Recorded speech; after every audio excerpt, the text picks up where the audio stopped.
Welcome to a brief overview of thalassemia, a group of inherited blood disorders that affect the production of hemoglobin, the protein responsible for carrying oxygen in red blood cells. Thalassemia is classified into two main types, alpha and beta thalassemia. Alpha thalassemia results from reduced or absent synthesis of alpha-globin chains, while beta thalassemia is caused by mutations in the beta-globin gene, leading to decreased production of HbA. Thalassemia causes an imbalance in globin chain production, resulting in the accumulation of unpaired globin chains and the formation of insoluble globin aggregates, which damage red blood cell membranes and lead to hemolysis, ineffective erythropoiesis, and anemia.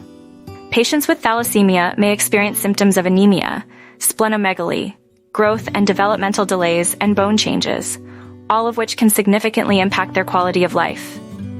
Diagnosis of thalassemia involves clinical evaluation, laboratory tests such as CBC and hemoglobin electrophoresis, and genetic studies to confirm the diagnosis and determine carrier status.